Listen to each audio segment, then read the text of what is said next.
Salve amantes de la historia, sed bienvenidos de nuevo a Cliófilos.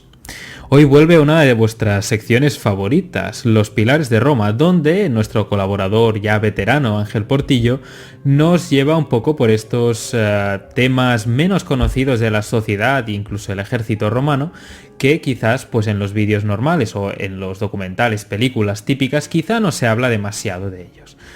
Hoy hablamos un poco sobre la salud en el ejército o, digamos, la preservación de esa misma. Pero, sin decir nada más, adentro la intro.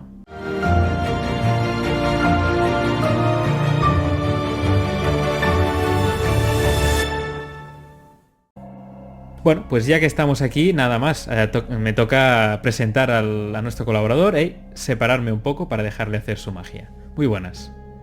Pues muy buenas, Arnau.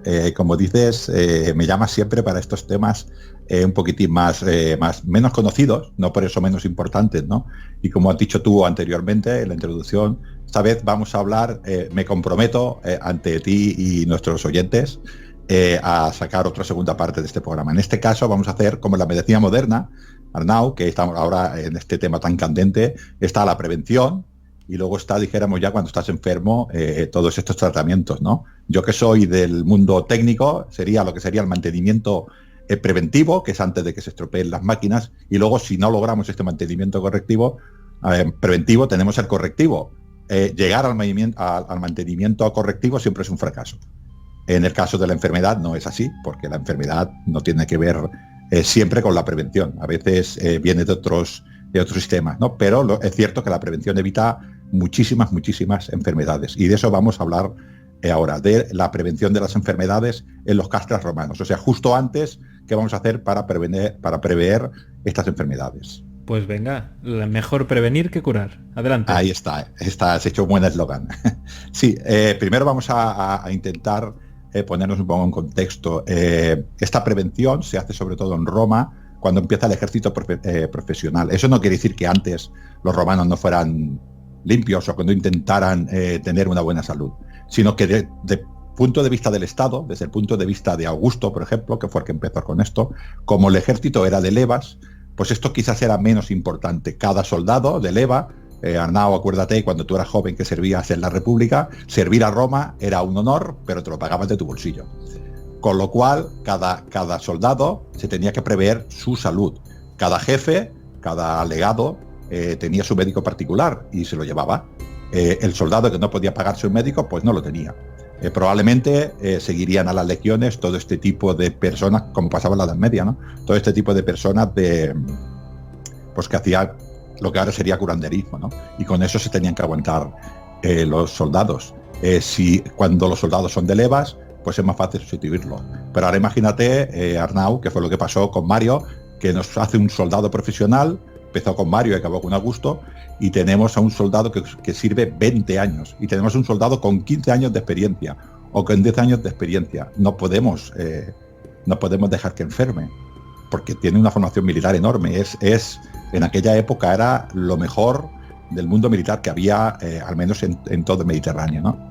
Esta es una. Luego también, aunque muchas personas piensan que los soldados romanos son solamente soldados, no es así. Los soldados romanos también vertebraban los territorios, hacían vigilancias de los territorios y hacían obra pública. Mucha obra pública de los limes, prácticamente casi toda, la hacían los soldados romanos. Con lo cual era mano de obra, eran los defensores del limes del imperio, y eran soldados duros. No podemos dejar que unas personas como estas se nos enferme. Como he dicho antes, en la República cada uno se disponía su sistema médico, y cuando una persona, por ejemplo, enfermaba, pues la llevaban a un pueblo que estuviera cerca de donde estaban destacadas las legiones, y allí se curaba o no se curaba. Problema, por ejemplo, si el enemigo estaba cerca, el legado o el pretor o el cónsul que estuviera en ese momento en el ejército, igual no podía prescindir de estos hombres que llevaban a los heridos a ser atendidos, con lo cual esos heridos lo pasaban bastante mal. Esto en el ejército profesional no podía ser así, con lo cual se hizo un cuerpo médico para curar a todos estos, y además se realizaron toda una serie de métodos para intentar que no enfermaran los soldados. Yo he leído por ahí, no puedo decir la fuente porque no la he encontrado, que la esperanza de vida del ejército era superior a la esperanza de vida civil, prácticamente 10 años más.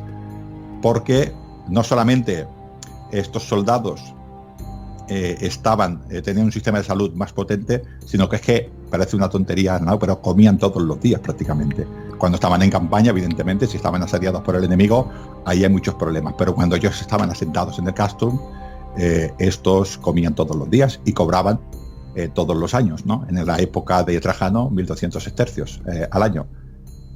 Con lo cual eran bastante privilegiados, ¿no? Así que, con que eran tan importantes para el Estado romano procuró que estos hombres tuvieran un buen sistema de salud. ¿Cómo empezamos este sistema? ¿Cómo nos aseguramos de que estos hombres estén sanos? Lo primero que vamos a hacer, tú acuérdate que te he visto hacer, Arnau, la píndola del grupo de Barquino Oriens de reclutamiento, y yo me acuerdo que tú ibas con una carta de recomendación de una persona importante, creo que era un pretor, muy importante, pero aún así te hicieron la aprobatio. Y la aprobatio, lo primero que vamos a hacer es que hombres que no sean sanos ya no van a entrar en el ejército, ¿no?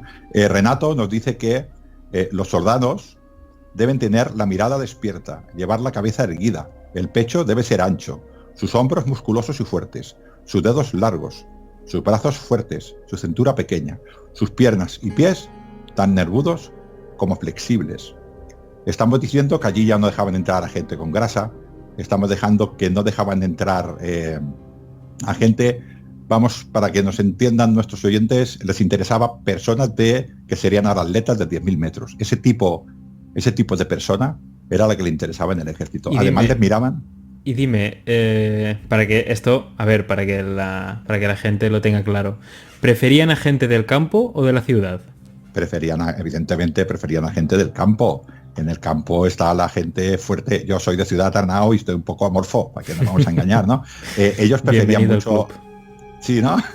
Ellos preferían a la gente del campo porque pensaban, primero que, por una cuestión de impericia, una cuestión de no sería inteligencia, sino porque estaban menos alfabetizados, menos perjudicados. Sí.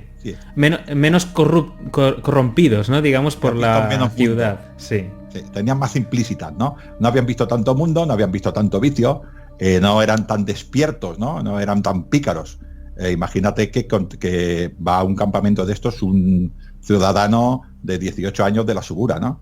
Que ya iba 14 años luchando contra todas esas personas que había en la Subura. Claro, llega la legión, igual engañan hasta el centurión, ¿no? Con lo cual no les interesaba esto, les interesaba gente de campo, porque además la gente de campo, los campesinos ya eran así, ya eran frugales.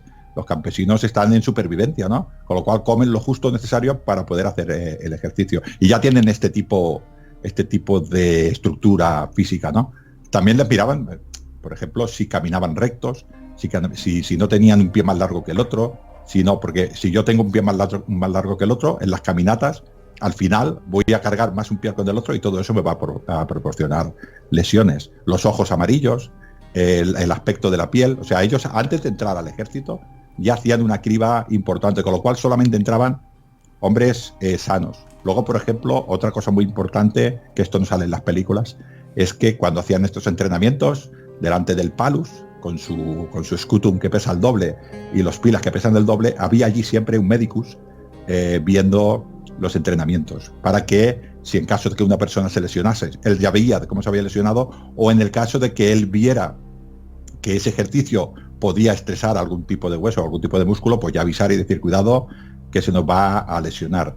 Pensemos, Vegecio nos dice que el principal responsable de que los hombres tuvieran buena salud eran los comandantes, o sea, la cúpula, el legado, tribuno, laticlavio y prefecto del campamento, sobre todo el prefecto del campamento, porque los legados y el tribuno laticlavio eran políticos, y esto no quiero hablar mal, pero estos se van y vienen, ¿no? Pero el prefecto del campamento está ahí siempre, ¿no? Mirando información, Arnau, he encontrado un trabajo de un tal Antonio Diego Duarte Sánchez, que nos dice qué comía un legionario romano en la época de Augusto, que estamos hablando, ¿no? y nos dice que de carne diariamente, de carne y pescado 330 gramos diarios. De vino le daban medio litro. No sé si era aguado o no, espero que fuera aguado. Pues espero que sí, porque si no, no iban a dar 2 pasos rectos, con las piernas cortas o largas. Sí. De trigo, 825 gramos. Vegetales y legumbres, 330. Y también le daban aceite, 50 gramos. Esto era lo que comía, según este estudio, un legionario de Augusto. Estamos hablando de 825 gramos de trigo. Entonces, ¿sabes la cantidad de hidratos de carbono que hay ahí? Esto es una barbaridad. Es como los ciclistas de hoy, ¿sabes? Todas estas pastas que se comen estos ciclistas, pero estamos hablando de este tipo de atletas. Estos no pagaban.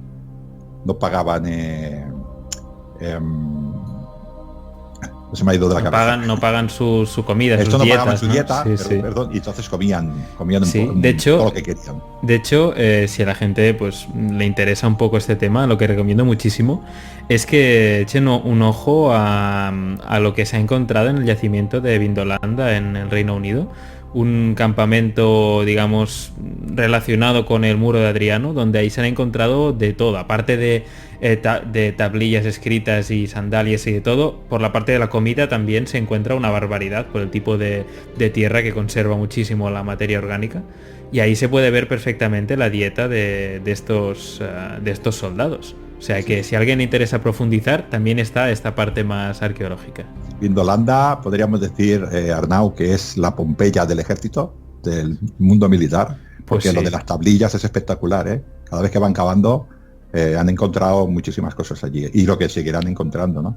Bueno, también, por ejemplo, nos aconsejaban, decía, en los desplazamientos, el ejército nunca debe permanecer mucho tiempo en pantanos, en aguas estancadas, por los mosquitos. Los romanos sabían muchísimo de aguas estancadas porque Roma, en la República, se inundaba prácticamente siempre, todos los años, ¿no? Bueno, y en Roma la malaria hacía estragos en las partes más bajas digamos, las partes topográficamente más bajas, era horrible. Sí. Por cierto, quizás tú por eso vives en el Quirinal, ¿no? Que estás arriba y los pobres vivimos abajo en la Segura y en el Velabro y en estos barrios, ¿no? Es cierto que, como dices tú, los primeros habitantes de Roma se fueron a las colinas y los nuevos llegados se fueron a las partes inundables, que evidentemente eran los plebeyos y los pobres, ¿no? Y entonces Roma sabía mucho toda esta tecnología de cementos que respondían contra el agua y todo esto de quitar agua de la zona, de los pantanos. Roma era experta porque lo vivía en su misma ciudad, ¿no? Y lo que dices tú de las fiebres, las malarias eran, o algo parecido a la malaria, estas fiebres que pegaban los mosquitos eran periódicas en Roma y se llevaban a muchísima gente, ¿no? Pues estos en el ejército procuraban que no pasara eso, ¿no? Claro, si yo voy avanzando y me tengo que parar cerca de un pantano, pues me paro. Pero ahí no voy a hacer un castra. Ahí lo haré un día y me voy. No voy a hacer un castra estática, ¿no? No voy a hacer uno fijo allí. Por ejemplo, también en verano siempre intentaban ponerle sombra. Que durmieran en tiendas, no durmieran fuera. Cuando el calor era excesivo, intentaban salir de manera de que cuando estuvieran avanzando no estuviera el calor a las 12 de mediodía, ¿no? La hora séptima, entre la sexta y la séptima hora, pues procurar que no estuvieran los hombres avanzando. En los inviernos, pues procuraban, si tenían que avanzar, que fueran en hora al revés, en horas diarias, que por la noche no avanzaran, ¿no? Y claro, porque ¿qué pasa si yo avanzo y mis soldados tienen una insolación, o mis soldados tienen constipados, o mis soldados están más pendientes de poder respirar que de clavarle el gladius al enemigo, ¿no? La salud al final nos va a provocar la derrota o nos va a provocar la victoria. Si yo tengo 5.000 soldados y tengo 400 o 500 soldados de baja porque yo no he sido capaz de ponerles sombra cuando hacía mucho calor o de protegerlos del frío cuando hacía frío, al final me presento al campo de batalla con 500 hombres menos. Y recordemos que hemos dicho que el máximo responsable de la salud de los hombres era el legado y el prefecto del campamento. O sea, el máximo responsable era el jefe, con lo cual ya procuraba, por lo que le interesaba, tener muchos hombres en primera línea. O sea, que esto era lo que se aplicaba, dijéramos ya, a los hombres. Venían hombres sanos y procurábamos que los excesos del clima no fueran muy extremos, ejercicios con médicos delante para que fueran correctos y una buena dieta. Esto, Arnau, como puedes ver, ya evita muchas enfermedades. De hecho, hoy en día la gente come una dieta y hace ejercicio para esto. Sí, sí, sí, sí. De hecho, no resultaría, yo creo que no resulta para nada sorprendente a nadie que esté escuchando, ni le resultará raro, porque son cosas que hoy en día son tan evidentes que incluso sorprende o puede sorprender a alguien que los romanos ya lo tuvieran tan claro. Sí, sí, lo tenían claro para el ejército. Claro, La, claro. la gente normal lo pasaba bastante mal. Estos sí que trabajaban en verano al mediodía porque si no, no comían, ¿no? Pero el ejército era muy importante para Roma, pero si no, no hubiera existido Roma, ¿no? Era la base principal de la existencia de Roma, ¿no? Luego ya vamos a imaginarnos que nos ponemos en un... estos hombres se ponen en un campamento estático, en un castra, y allí estos hombres van a pasar muchísimo tiempo, ¿no? ¿Dónde establecemos un campamento, no? Primero, evidentemente, estamos hablando de militares y vamos a utilizar un terreno que estratégicamente es importante, que militarmente es ventajoso, porque si no, no tiene ningún sentido, ¿no? Pero además de esto, vamos a tener que buscar un terreno donde al lado hay agua. En este mismo trabajo de Antonio Diego Duarte, nos habla de la cantidad de agua que bebe un caballo, por ejemplo, o que bebe un mulo. Y nos dice que, por ejemplo, un caballo, 24 litros de agua al día. Un güey, 36. Un hombre en campaña, 5 litros de agua.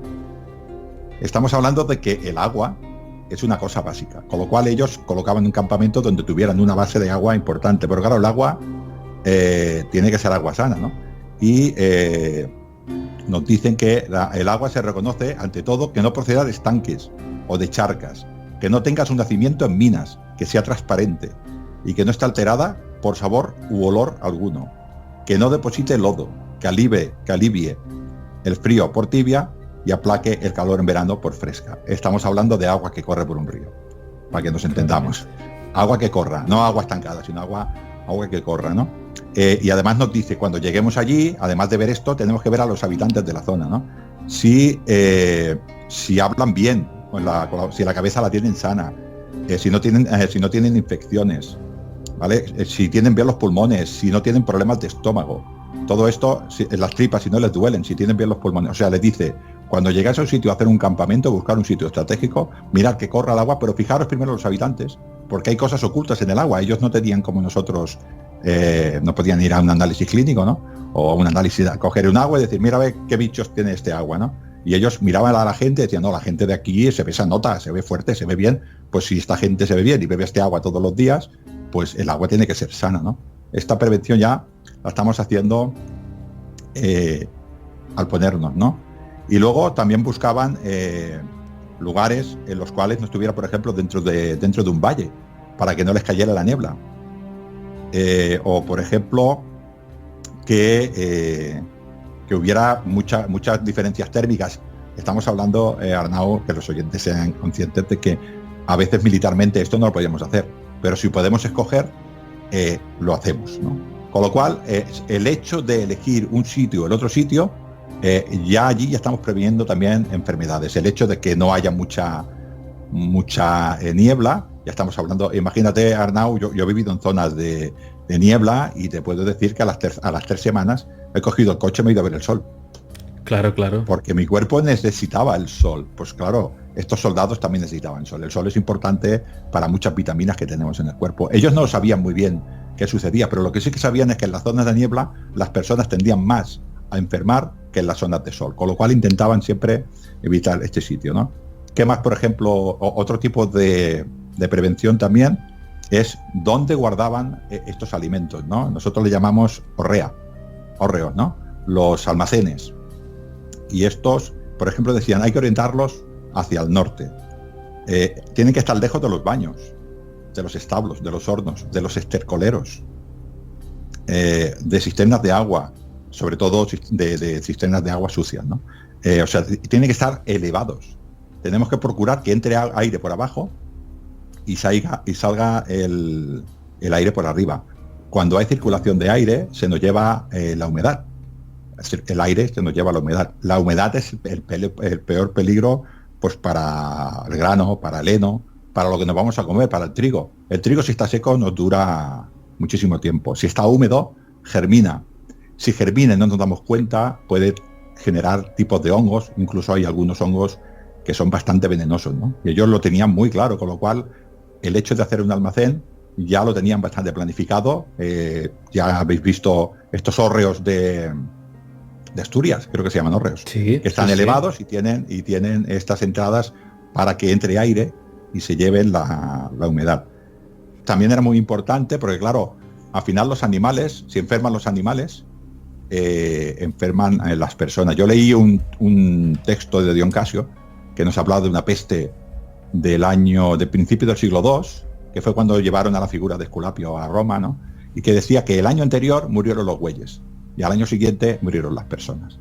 O sea, la enfermedad de los animales, ellos sabían que tarde o temprano iba a parar a las personas, con lo cual los establos los cuidaban muy bien, procuraban que, por ejemplo, no hubiera humedad para los animales, los colocaban, les ponían una ventana al sur, intentaban, por ejemplo, a los animales ponerles sombra para que no enfermaran los animales. Lo que hemos dicho, tú te imaginas, Arnau, una legión que tiene 200 bueyes y se le mueren los bueyes, que cada uno lleva 500 kilos, no se pueden mover. No, quedan completamente parados. Y además, esto es algo que a veces no nos fijamos, pero realmente este tipo de historias nos explican mucho sobre las sociedades antiguas. De hecho, es un ejemplo que se me ha ocurrido ahora, pero uno de los trabajos que se le tiene que hacer Heracles o Hércules, uno de los 12, es limpiar los establos de un rey. No me acuerdo del nombre, pero que bueno, que hay esta idea de que un animal sano es también un hombre sano. O sea, que es algo que viene ya de muy, muy antiguo.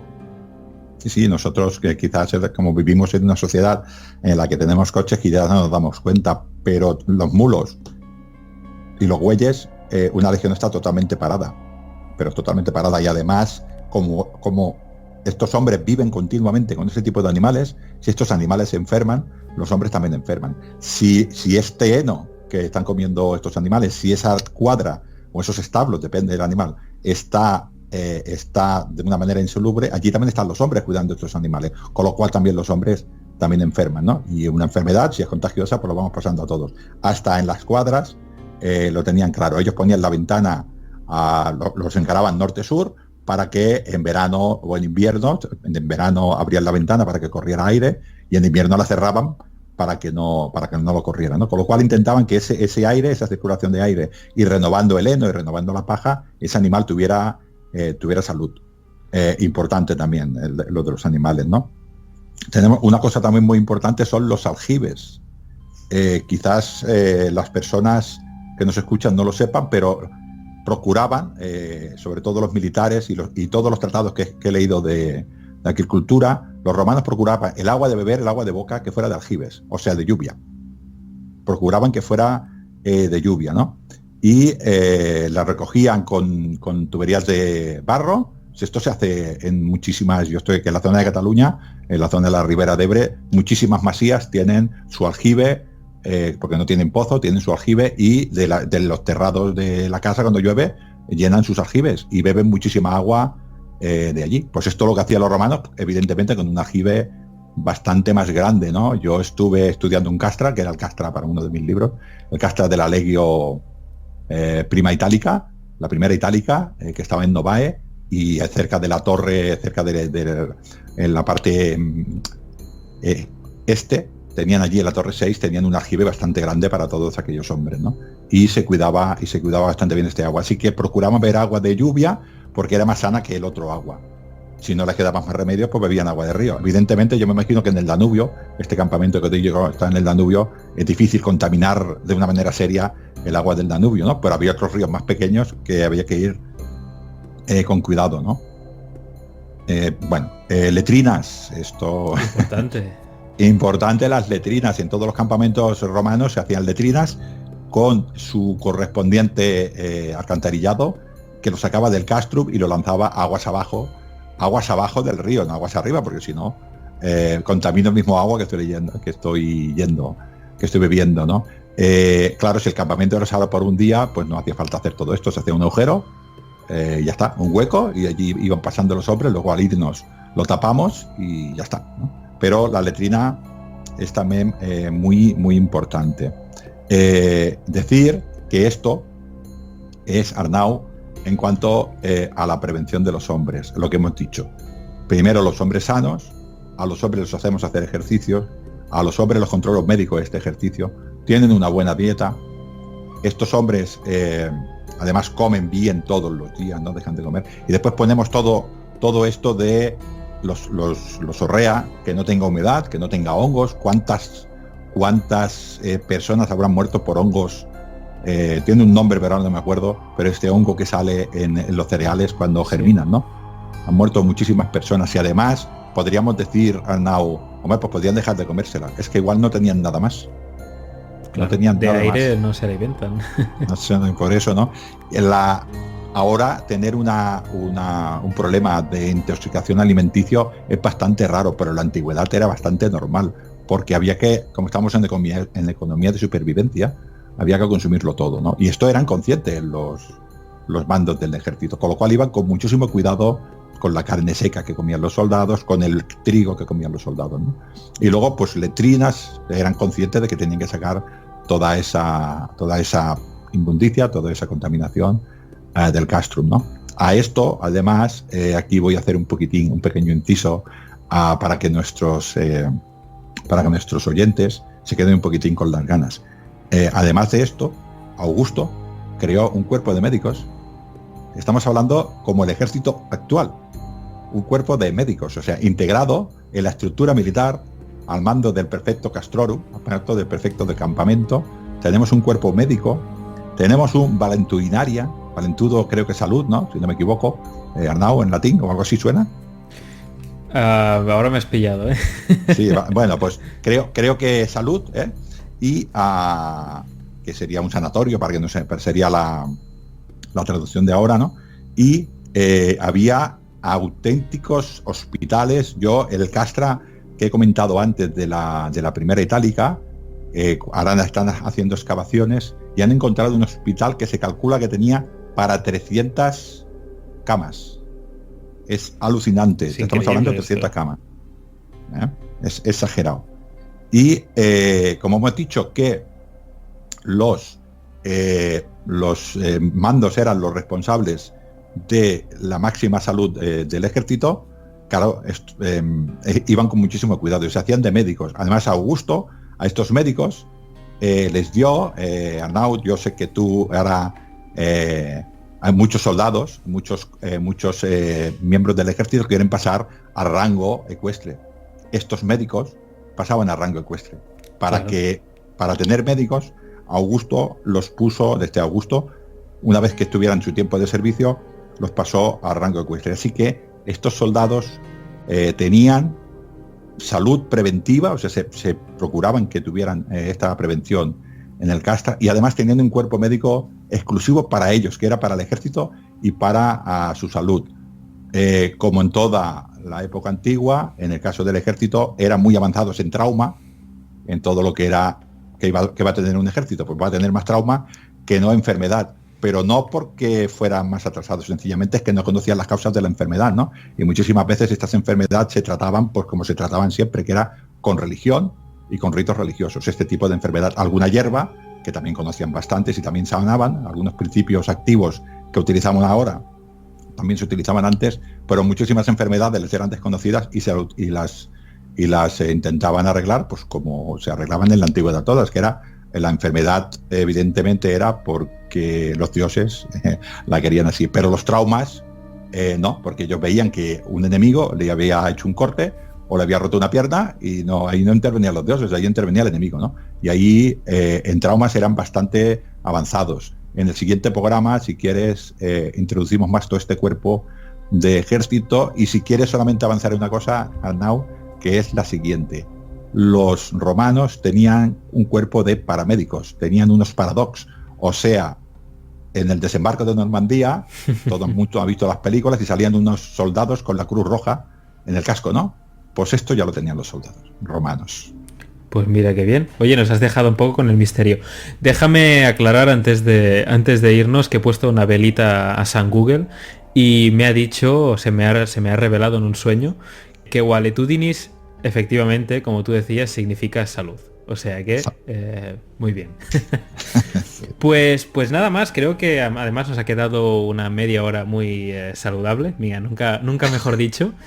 Y nada más, esperamos que os haya gustado. Va a haber una segunda parte, ya se ha comprometido él mismo, le voy a tomar la palabra. Y nada más, suscribíos si os gusta nuestro contenido, comentad si queréis que Ángel siga pasando por el canal, aunque ya sé que diréis que sí. Y nada más, nos vemos en la próxima entrega de Cliófilo.